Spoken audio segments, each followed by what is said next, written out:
So he did not mention the figures here but took refuge under the guise that our railways work much better than the railways work in other countries and that the rate of accidents in India is much lower than the rate of accidents in America or England.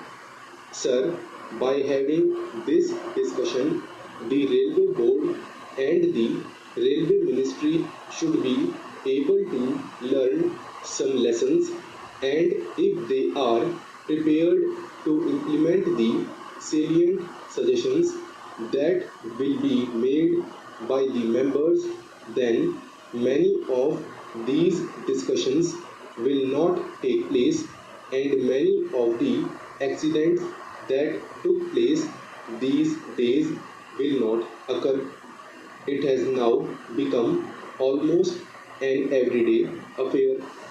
After the statement was made by the Honorable Minister in this House and the other House, another accident had occurred to a deluxe train.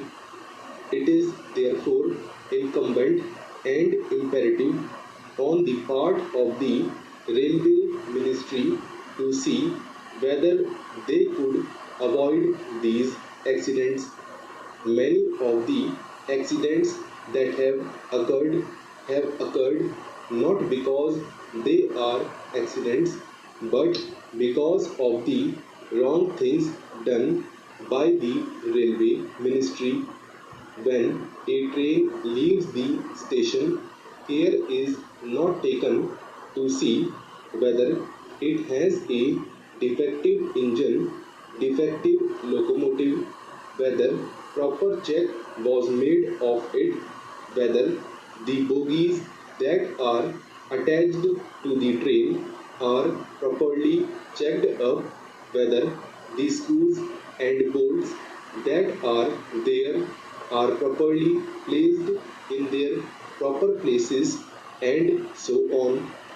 These are all things which, if properly inspected, will show whether the train is fit for travel or not, and if these things are properly adhered to, many of the accidents will not occur.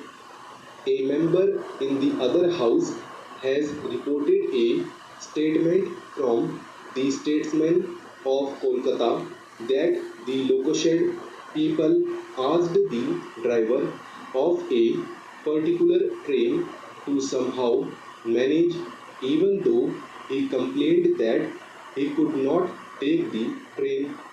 He tried to manage.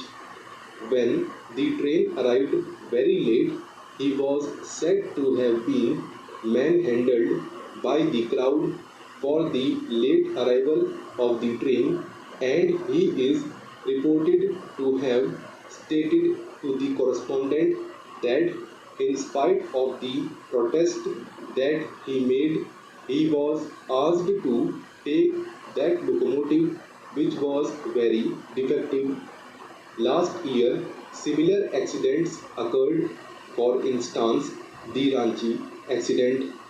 It is also reported that the engine driver protested when he was asked to take the train because the engine was defective.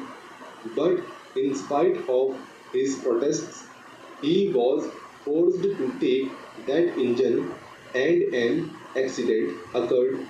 I am glad that an inquiry commission has been appointed to go into the cause of the accident.